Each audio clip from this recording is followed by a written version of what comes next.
A aceptar nuestra invitación a esta clase. Es un gran honor estar conosco acá. Tenemos acá cerca de 80 alumnos de graduación de varios cursos de la Universidad de São Paulo, lo que incluye gestión de políticas públicas, gestión ambiental y sistemas de información. Y hay otros más. Pido que nos informe cómo quiera conducir la clase, tiempo, se puede abrir el espacio para las preguntas de los alumnos después. Sí, al final. Al final, ok. Pregunto también si nos autoriza a grabar esta clase para divulgación en el sitio de la USP y en canal YouTube y Facebook del grupo de investigaciones en Smart Cities que yo coordeno. Acepto. Ok. Por último, quiero decir que su opúsculo fue uno de los más interesantes textos sobre la participación social en las Smart Cities que leí recientemente. Yes! Yo tengo! Yo gané en el Smart City Expo. Entonces voy a presentarle para los estudiantes y después dejo entonces la palabra con ustedes. Gutiérrez Rubí desenvolvió su... Perdona, Sí, perdona, sí. perdona. Sí. Haz una presentación súper corta, no Ok. cobramos a los alumnos. Ok. Gutiérrez Rubí desenvolveu sua carreira profissional na Espanha e na América Latina. É um colaborador regular de várias mídias, como El País e o Periódico da Catalunha, entre outros meios de comunicação internacionais.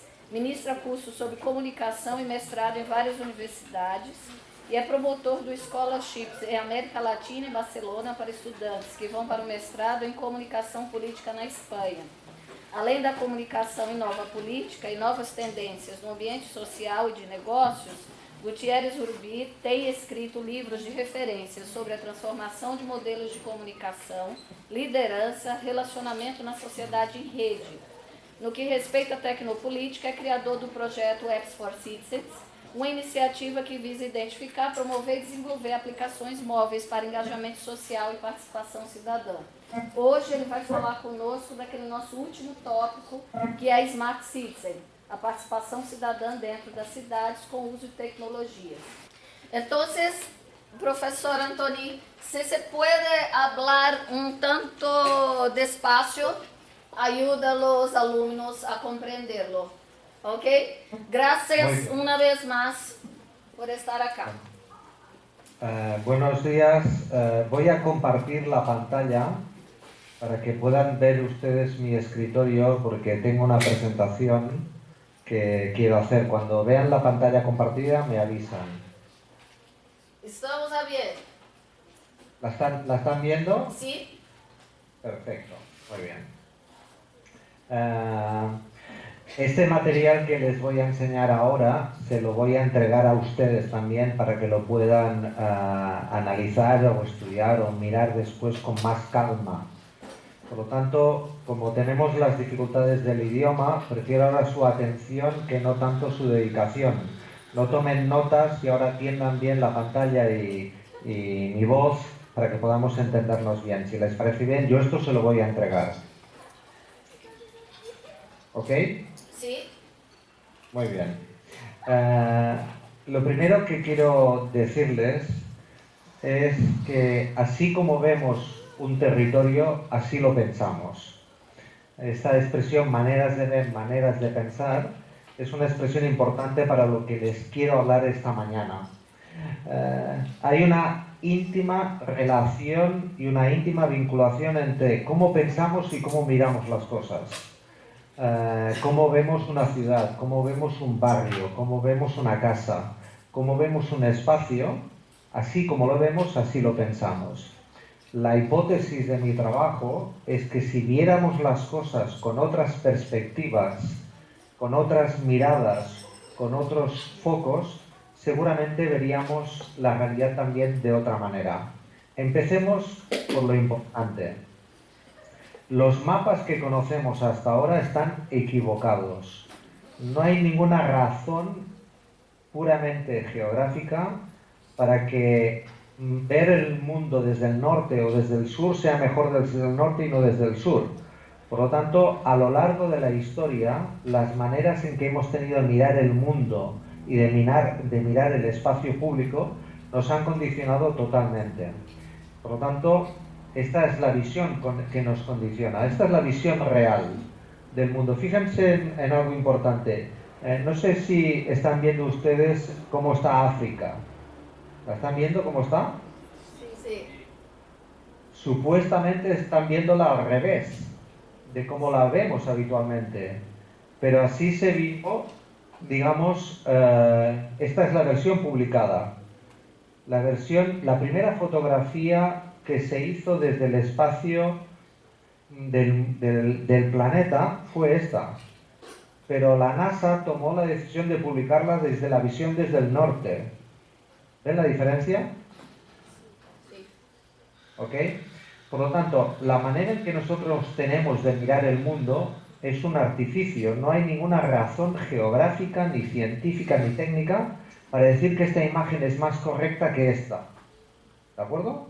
Es una imposición cultural, una imposición de carácter político e ideológico que nos hace ver la realidad de una determinada manera. Por eso, por ejemplo, en la bandera de las Naciones Unidas, si se dan cuenta, el mundo está visto desde la Antártica.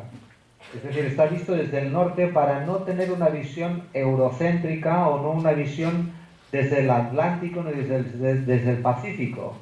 Por lo tanto, es cierto que la manera en que nosotros tenemos de ver el mundo es un artificio. Por ejemplo, este es el mapa que se estudia en Australia. El mundo no está al revés, pero ponen Australia en el centro. Y ven el mundo y ven las relaciones con Brasil o con América Latina y las proporciones, lo ven todo desde este plano que es un plano subjetivo. Es una manera de mirar el mundo que no tiene un argumento científico como las anteriores y que es un plano subjetivo. Por lo tanto, en Australia el mundo no es que esté al revés, es que ellos ven el mundo de esta manera. Y así hemos construido nuestra manera de ver el mundo y de manera de ver las ciudades. Por ejemplo, hay muchos mapas que cambiaron el mundo. Este es el mapa de referencia, el mapa de nuestra vida, el mapa que ha condicionado nuestras mentes es este, es una visión del mapa, pero no es exactamente así. Vamos a verlo, vamos a ver esto.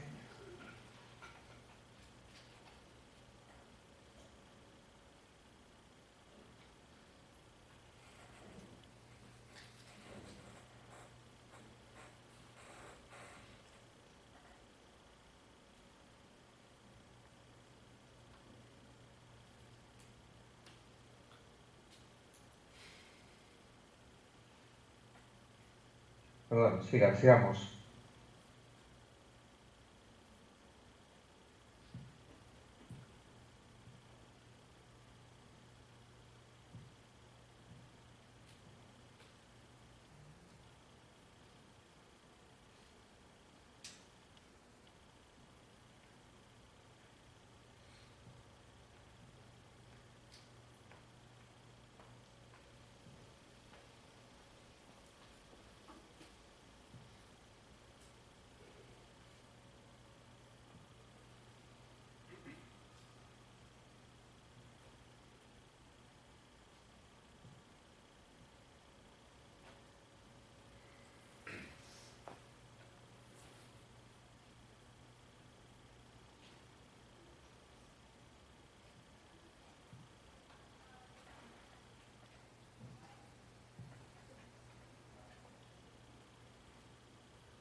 no se equivoquen, el mundo, perdón.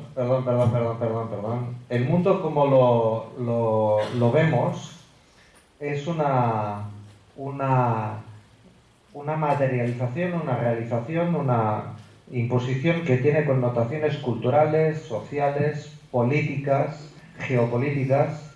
Y tenemos que, la primera cosa que les quiero decir es que aumenten ustedes la manera de ver las cosas, de ver el territorio y empezarán a aumentar su capacidad de comprenderlo. Este es el verdadero tamaño de los países y de los continentes. Por lo tanto, estamos sometidos a esta lógica, pero la realidad es muy diferente. Incluso en la tecnología está supeditada a esta lógica. En OpenStreetMap, por ejemplo, están siguiendo el mismo mapa, el mapa Mercator. Por eso hay que empezar a ver el mundo con otros mapas y otras cartografías que nos ayuden a comprender mejor la verdadera dimensión de la realidad y de las proporciones. Por ejemplo, el mapa de Peters va en esta dirección. Por lo tanto, los mapas no están ausentes de su ideología y por lo tanto no son neutrales. Tienen una connotación y tienen sesgos, tienen maneras de ver la realidad. Pero los mapas no solo son territorios. O sea, primera idea que les quiero decir. Cuando vayan a ustedes a ver un territorio, una ciudad, un espacio público, un espacio urbano, tienen que liberarse de la manera en que ha sido representado hasta el momento. Y hay que empezar a ver nuevas representaciones. Por eso digo que los mapas no solo son territorios. Por ejemplo, este es un mapa de flujos. Este es un mapa de demografía. Este es un mapa, por ejemplo, del mapa de la cólera de John Snow de 1855. Este es el mapa de la economía. Es decir, que en el momento que empezamos a ver que el territorio lo podemos graficar, podemos visualizar con otras realidades, que podemos incorporar datos y territorio y reconstruir lo físico con connotaciones sociales, económicas, políticas, militares, etc., podemos empezar a comprender la dimensión política del territorio. Por lo tanto, no vean solo los mapas como territorios, hay que empezarlos a ver como realidades sobre las que podemos proyectar información, datos y todo tipo de visualizaciones que nos ayuden a comprender mejor de lo que estamos hablando. En relación con la ciudad, con las ciudades, lo primero que les quiero decir es que para comprender bien la ciudad hay que empezar a comprender su naturaleza y su realidad. Estamos hablando de que el 50% de la población va a vivir en las ciudades de más de 300.000 habitantes, que en el 2050 será el 70%, y que las 600 ciudades más dinámicas del mundo vive el 23% de la población y se genera el 55% del PIB mundial. Solo ocupan el 2% del planeta, pero consumen 2/3 partes de la energía que se produce y generan el 70% de las emisiones de CO2. O dicho de otra manera, si no comprendemos el valor político en términos económicos, el valor político en términos de consumo de energía, el valor político en términos de demografía, o el valor político en términos de generación de emisiones de CO2, no estaremos asignando a las ciudades el rol político que necesitan.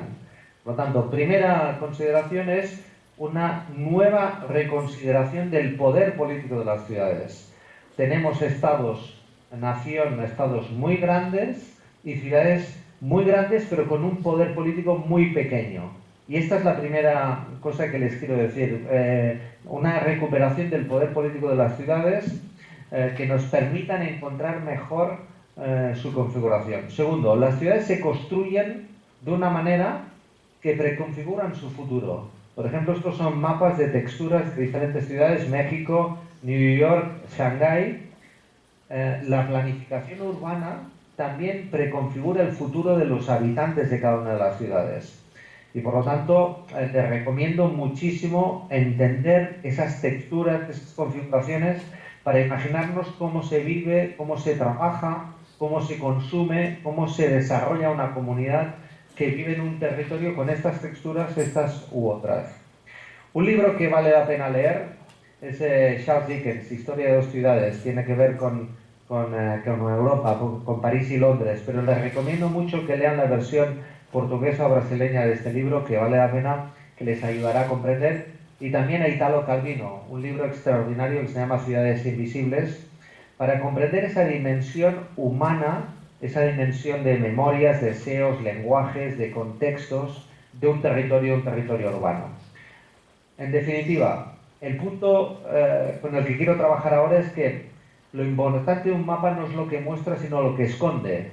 Y que hay que ver las historias escondidas que hay en los mapas para poder empezar a pensar mejor las ciudades. Por ejemplo, mi ciudad. Yo vivo en Barcelona. Si alguien de ustedes conoce o ha estado en Barcelona, pensará que Barcelona es una ciudad pequeña, una ciudad muy hermosa, una ciudad bonita, y lo es. Y además tenemos el mejor equipo de fútbol del mundo, que es el Barça, y de eso no hay discusión. Pero fíjense, en mi ciudad, que es una ciudad muy pequeñita, entre este barrio, Sarrià-Sant Gervasi y Nou Barris, solo hay 5 kilómetros de distancia. ¿De acuerdo? Solo hay 5 kilómetros de distancia entre este barrio y este barrio. Pero hay 10 años de esperanza de vida diferentes. En este barrio es el 86% y en el otro el 75%. Por lo tanto, si yo veo el mapa de la ciudad sin ver la realidad social, demográfica, sanitaria, tecnológica, si veo el mapa solo con la capa del territorio, no voy a entender la ciudad. Si empiezo a ver el mapa con las otras capas, con esos nuevos territorios, con esas nuevas realidades, podré empezar a pensar en planificación urbana y en políticas públicas de manera muy diferente. Por ejemplo, esto es la ciudad de Madrid. Esto es una medición de sensores de polución capturada en el día de ayer. Yo puedo ver en esos sensores y puedo relacionar el aumento del 42% de problemas pulmonares en los ingresos de la sanidad pública. Para que me entiendan, ayer, sabiendo cuál era la polución de la ciudad, puedo planificar los equipos de emergencia de los hospitales públicos de Madrid, porque sé, tengo datos, tengo parámetros, tengo protocolos, tengo patrones que me dicen que voy a tener un incremento del 42% de ingresos con problemas pulmonares. Por lo tanto, puedo planificar, puedo pensar, puedo diseñar las políticas públicas de salud con un mapa de sensores, que no es un mapa de territorio y no es un mapa de las infraestructuras sanitarias. Por lo tanto, les animo a que vean cada vez más el territorio con las otras realidades que se esconden y que nos permiten ver las cosas. Por ejemplo, vamos a hacer un recorrido de mapas que me gustaría hacer en Sao Paulo o en la universidad. Este es un mapa del 15M español, del movimiento del 15M de los indignados de España. Por ejemplo, yo puedo mapear la política sobre un territorio físico. Puedo mapear las conversaciones sobre un territorio físico. Por ejemplo, esto es una visualización animada de qué conversaciones habían en el referéndum del Brexit en el Reino Unido. Puedo mapear, por ejemplo, también las ciudades desde el punto de vista de las conversaciones. Por ejemplo, esto es San Francisco. Esto es todo San Francisco según las conversaciones. Y me doy cuenta la proximidad entre, por ejemplo, artes o los foodies y música y LGTB. Por lo tanto, puedo diseñar políticas públicas a favor del LGTB pensando en los foodies o pensando en la música. Por lo tanto, puedo pensar en la organización del territorio. Puedo mapear redes, puedo mapear flujos. Por ejemplo, estos mapas de Barcelona que explican flujos de caminabilidad, flujos de peatonabilidad, flujos de datos, y por lo tanto puedo empezar a pensar que más allá de las calles y de las arterias y de las plazas, voy a necesitar servicios públicos en esta zona donde quizás no hay una calle, pero hay una gran densidad de peatonalidad. Es decir, puedo empezar a imaginarme cosas, puedo mapear las crisis económicas, puedo mapear la vida de un territorio. Estas son iniciativas de mapeo muy importantes, mapeos colectivos que me permiten mapear en un territorio para mapear la vida que hay, las cooperativas, las tiendas, las iniciativas políticas, las causas políticas, los emprendimientos, los pequeños talleres. En el momento que mapeo la vida, tengo una comprensión del territorio diferente. Y estos ejercicios de mapeo son extraordinariamente importantes para comprender mejor la realidad sobre la que hay que operar. Puedo mapear, por ejemplo, la colaboración, puedo tener mapas mentales. En definitiva, quiero animaros a que penséis en neocartografías. Las cartografías que tenéis de Sao Paulo, de vuestro territorio, de vuestro barrio, de la ciudad en la que vivís, es un puro convencionalismo. Sí que tienen unas métricas, pero hay que verlas de nueva manera, hay que ver nuevas cartografías para comprender mejor el territorio. Ya habéis visto los mapas al principio de esta exposición, cómo esos mapas son convencionalismos.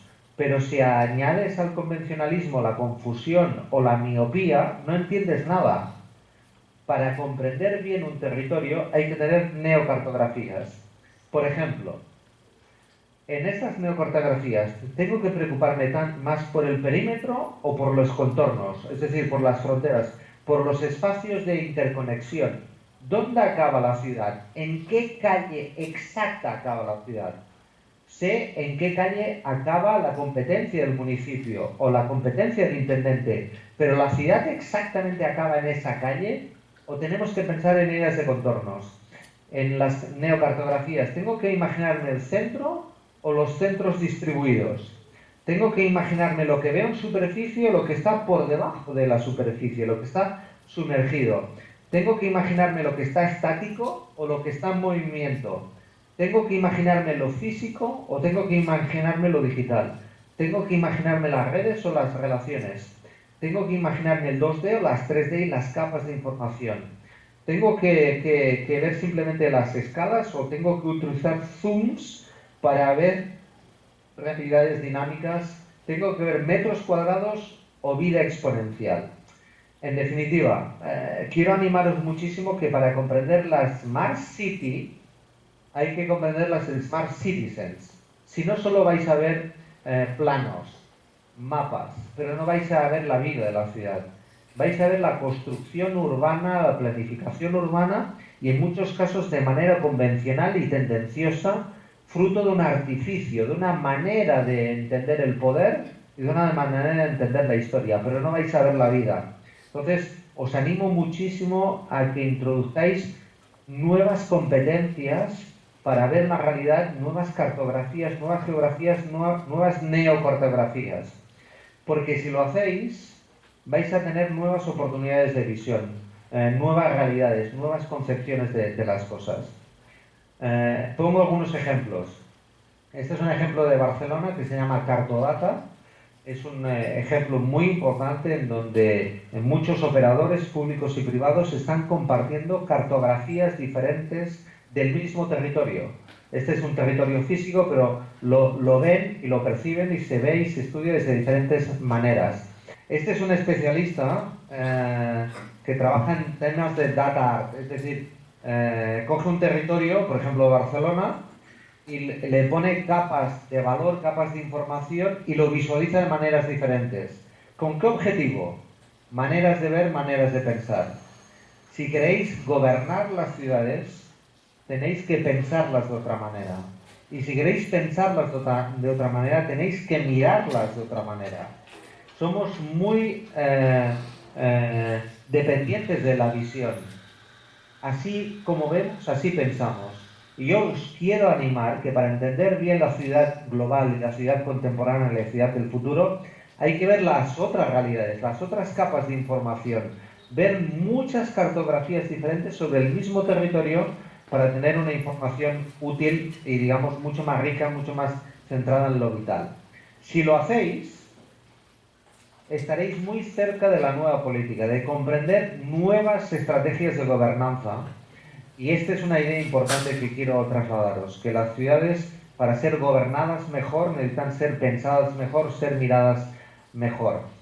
Si resolvemos bien la ecuación de las ciudades, estaremos acercándonos mucho a resolver los problemas de la humanidad, porque debajo de los adoquines, como decía en el mayo del 68, ahora 50 años, está la playa, y hay que encontrar las playas que están debajo de la ciudad, esas realidades que están por debajo. En definitiva, tenéis que preguntaros esto, si queréis mapear la vida o mapear el territorio, porque no es lo mismo, y porque mapear el territorio no os garantiza que mapeéis la vida, hay que mapear la vida para hacerlo. Me gusta mucho esta fotografía, que Juan José Valdés es el responsable máximo del National Geographic, que es un gran geógrafo. Y dice, un mapa, ¿qué es un mapa? Es un compendio de historias.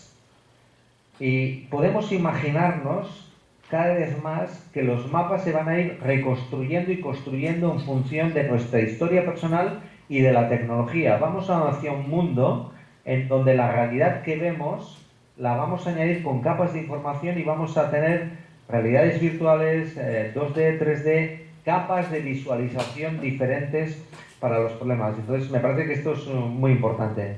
En definitiva, los viejos mapas no nos sirven para el presente, y que los mapas del presente son los que necesitamos para entender mejor la realidad. No sé si he ido muy rápido, si se me ha entendido bien, espero que esto sea útil. En todo caso, ahora puedo atenderos alguna pregunta y tengo una segunda presentación, por si os quedáis un poco fríos, si no os daría una segunda presentación más rápida también. Si quieres, puede dar la segunda presentación, entonces hablamos juntos. Ok, perfecto. Vale, muy bien. Vamos a esta segunda presentación que había preparado para ustedes. Me dicen también... Se está viendo la pantalla, ¿no? Sí. Muy bien.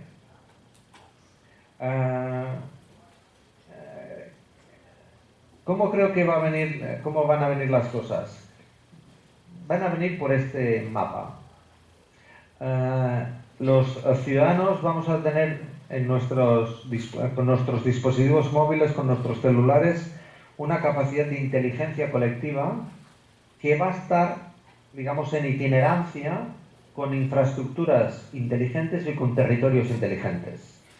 Este encuentro entre territorios que son inteligentes, que tienen data e inteligencia, infraestructuras que tienen data e inteligencia y ciudadanos que tienen data e inteligencia, va a crear nuevas cartografías, nuevas realidades. Y me parece que es un elemento central. Os voy a poner un ejemplo de este mapa. El aeropuerto de Barcelona nos pidió un trabajo para pensar cómo tenía que ser la señalización de los clientes, de los usuarios, de los viajeros del aeropuerto de Barcelona. ¿De acuerdo? Y el primer encargo les dijeron, bueno, aquí tienes el mapa del aeropuerto. ¿De acuerdo? Nos enseñaron el mapa del aeropuerto, nos dieron muchos datos, y aquí empieza el aeropuerto, el parking, aquí es la calle y el acceso principal, el hall, las plantas. Y nosotros la primera cosa que nos costó muchísimo es, ¿dónde empieza el aeropuerto? ¿Empieza en la infraestructura o empieza en el momento que a las 5 de la mañana mi celular me avisa porque voy a coger un vuelo a las 8 de la mañana en el aeropuerto de Barcelona? En mi impresión es que el aeropuerto empieza en ese momento. A las 5 de la mañana, si yo sé y el aeropuerto sabe que yo voy a coger un vuelo a las 8 de la mañana, me puede enviar una información de cómo está el tráfico en el recorrido que yo voy a utilizar, cómo está el tiempo en el recorrido que yo voy a utilizar, si hay alguna incidencia, no hay alguna incidencia en el vuelo que voy a tomar, y si la cafetería que me gusta o la cafetería la que deseo o la cafetería la que habitualmente utilizo en el aeropuerto está abierta o no está abierta. Es decir, ¿dónde empieza el aeropuerto? ¿Empieza en el territorio, empieza en el espacio o empieza en la función? La función es que el aeropuerto va a acoger un pasajero que va a utilizar una infraestructura, una línea aérea para desplazarse. ¿Dónde empieza la gestión de la información? ¿No empieza aquí? Además voy a pasar por un territorio que es por una ciudad inteligente y voy a llegar a un aeropuerto con una infraestructura inteligente. Y todo eso antes de volar. Por lo tanto, esa comprensión de que el territorio no empieza en la infraestructura ni en el territorio físico, en el perímetro, sino en la función, en la misión, en el objetivo que a lo largo del día va a gestionar, cambia totalmente. Entonces empezamos a diseñar información previa, información preventiva de la infraestructura, utilizando la información y la data que teníamos de las compañías aéreas y de los pasajeros. Todo cambió. Cambió, por ejemplo, la gestión de las colas, la gestión del tráfico, la gestión del parking, la gestión de usabilidad de los recursos. Por lo tanto, ¿dónde empieza y acaba la universidad? ¿En el edificio de la universidad? No, no empieza y acaba ahí. Empieza y acaba en la vida de los usuarios y de la misión de la universidad. Hoy la universidad está conectada a 10.000 kilómetros de distancia con esta videoconferencia. ¿Empieza o dónde acaba? ¿En el aula o en esta sala de Barcelona a la que yo os estoy acogiendo y entendiendo? Entonces, todo cambia desde este punto de vista de la perspectiva. Entonces, me parece que es importante que tengáis esta visión de las ciudades inteligentes como una ciudad en donde la inteligencia de las multitudes va a permitir mejores soluciones de planificación y de gestión. En definitiva, algo así como grandes datos para grandes soluciones, para grandes problemas. Yo quiero enfocar esto. No estoy hablando de tecnología, estoy hablando de humanizar el entorno y el territorio gracias a la tecnología. Estoy hablando de Smart Citizens, estoy hablando de este concepto, de este terreno. Y esta es la información que hoy os quería compartir. ¿Listo? Gracias.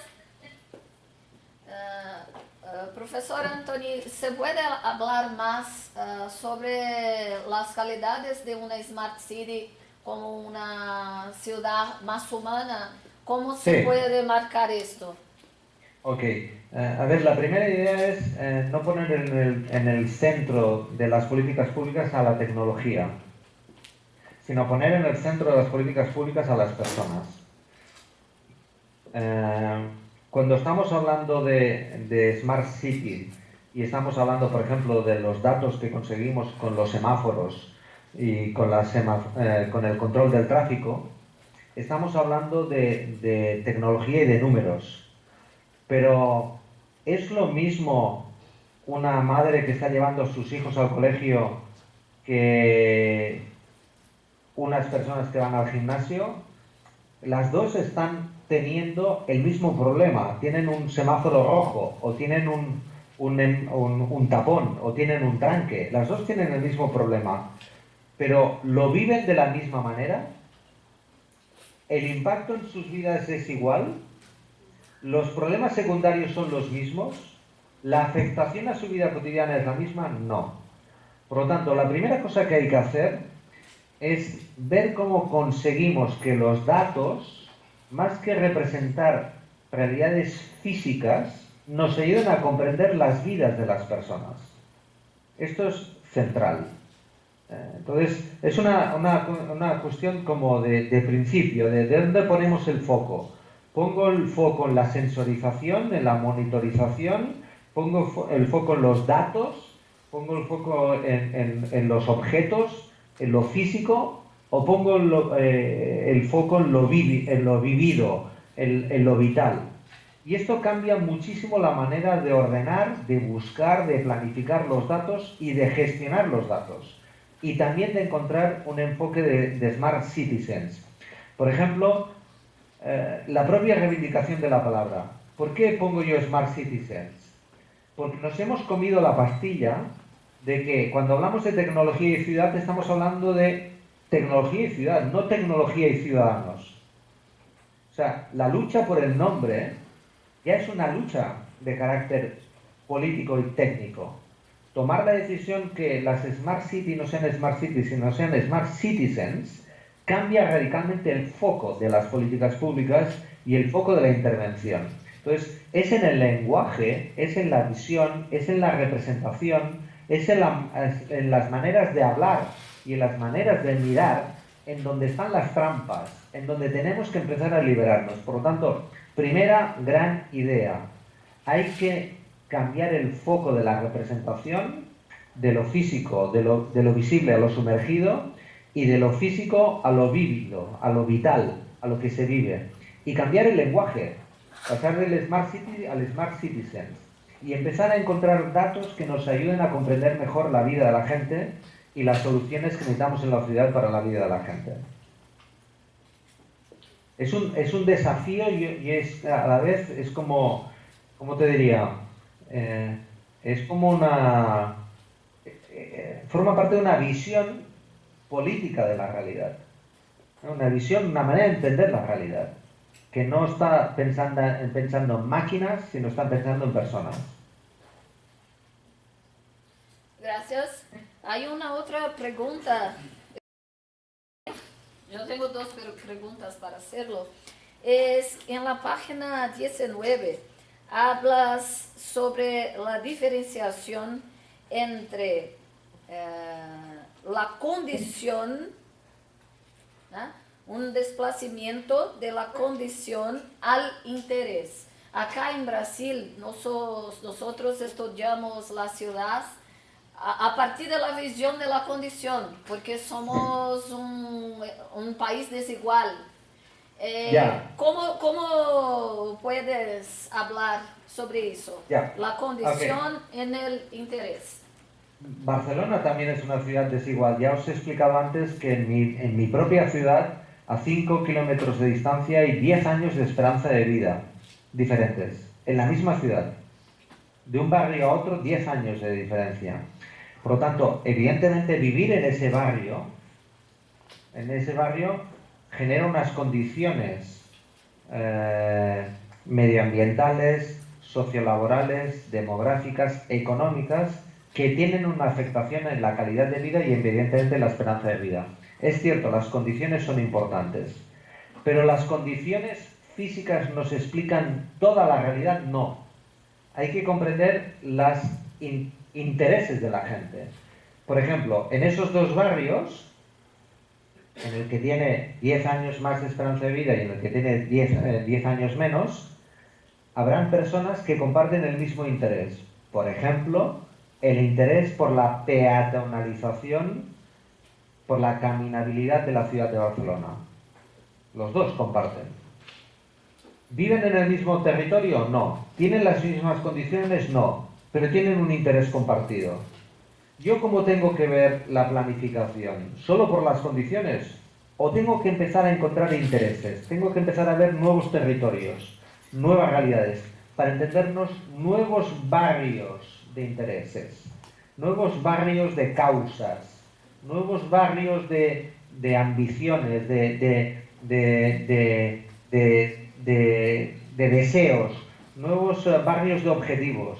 Y si empezamos a relacionar a la gente no tanto por su condición territorial o condición socioeconómica, sino también por sus intereses, por sus causas, nos daría otra perspectiva, nos permitiría quizás diseñar políticas públicas y acción pública de una manera diferente. Por lo tanto, es cierto que las condiciones marcan mucho la vida de la gente, pero también es cierto que los intereses compartidos pueden cambiar esa realidad o pueden generar otras realidades con suficiente fuerza como para embridar o para gobernar lo público con otra perspectiva. Por eso le doy tanta importancia que entendáis que no solo son las condiciones, sino también los intereses, una oportunidad para las políticas públicas. Sí, gracias. Entonces, la otra pregunta es sobre una definición de tecnopolítica que hablas en su libro. Una breve exposición de los desafíos, de los problemas, quizá, de los dados Big Data en las ciudades. Ok. Cuando hablamos de tecnopolítica estamos hablando del uso de la tecnología para tres grandes cosas. Uno, para la organización política. Hay mucha tecnología, afortunadamente en Apps for Citizens, en este emprendimiento nuestro vais a encontrar mucha tecnología que sirve para organizarse políticamente. Cuando digo políticamente me refiero políticamente, socialmente, cívicamente, ciudadanamente. Por lo tanto, hoy la tecnología nos permite organizarnos. No necesitamos estructuras jerarquizadas y verticales modelos convencionales de partido leninista para organizarse bien. Digo leninista porque todos los partidos, tanto de derecha como de izquierda, tienen la misma estructura de centralismo democrático. Por lo tanto, tecnología para organizarse mejor. Tecnología para comunicar mejor. Cuando hablamos de tecnopolítica estamos hablando del uso de la tecnología para causas políticas en donde podemos mejorar nuestra comunicación. Esto va desde el activismo al artivismo, a todo tipo de aplicaciones cívicas, evidentemente a las visualizaciones de datos, a la creación de memes, todos los elementos con los que podamos utilizar la tecnología para comunicar mejor. Y tercer atributo, tecnología para pensar mejor, para crear contenidos y crear pensamiento y crear soluciones mejor. En toda esta exposición habréis visto cómo la tecnología nos puede ayudar a tener nuevas visualizaciones que nos ayudan a tener nuevas ideas. Por lo tanto, tecnopolítica es estas tres cosas: organizarse, comunicar y pensar políticamente gracias a la tecnología, a una tecnología que nos ayude a ser más eficientes. Y respecto a la data y la ciudad, mirad, va a seguir creciendo el volumen de data disponible en las ciudades y en el mundo. No va a parar. Primero porque dejamos un montón de datos aquí y no tenemos una conciencia de las cláusulas de privacidad y las políticas de privacidad. Dejamos muchísima información. Y después porque está aumentando la sensorización de nuestra realidad. Tenemos cada vez más cámaras, más sensores, más objetos inteligentes que pueden medir y sensorizar y, digamos, documentar cualquier realidad. Y eso nos va a crear nuevas maneras de ver la realidad. Pensad que los datos que hoy conocemos, la mayoría de ellos los hemos construido, fabricado los últimos 10 años. O si queréis otra referencia, 2018, los datos que se generan hoy, en el día de hoy, los datos que va a generar la humanidad en el día de hoy, son los mismos que éramos capaces de generar en un solo año hace solo 10. Es decir, en el 2008, todos los datos generados en el 2008, la humanidad, todo lo que generaba en el 2008 la humanidad en un solo año, hoy los generamos en un solo día. Es decir, 365 días en uno solo, en solo 10 años. Por lo tanto, lo que va a aumentar es la capacidad de cuantificación, de datificación de nuestra realidad. Vamos a estar muy monitoreados, muy sensorizados y muy datificados. El gran desafío es, 1, ¿quién es propietario de esos datos? 2, ¿cómo hacemos que esos datos no privaticen el espacio público, ni las políticas públicas, ni las realidades públicas? 3, ¿cómo gobernamos a los usuarios y a las corporaciones que van a usar esos datos para mejorar sus servicios, su prestación de servicios o sus productos para satisfacer nuestras necesidades? Dicho de otra manera, yo soy partidario de que la mayoría de esos datos se liberen para el bien común y que no estén privatizados. Los datos que genera la ciudad y que generan las políticas públicas deben de ser libres. Y cuando una empresa privada nos pide los datos, por ejemplo, a una empresa de transportes públicos, los datos de tráfico o los datos de usabilidad del metro de la ciudad de Barcelona, y esa empresa es Cabify, o esa empresa es McDonald's, o esa empresa es una aseguradora, le tengo que exigir que con esos datos públicos, si va a hacer una aplicación para mejorar el servicio o un producto, esos datos también sean libres, también sean públicos, ¿no? Veo que tenéis mucho sueño y que son las 8 de la mañana, les veo bostezar. A ti te veo bostezar, la que me preguntó antes, la que estás bostezando. Es muy pronto para vosotros, creo, ¿no? ¿Alguien más que fazer alguma pergunta, alguma coisa? Podemos encerrar? Entonces, professor Anthony, una vez más, estou encantada com sua apresentação, muito encantada.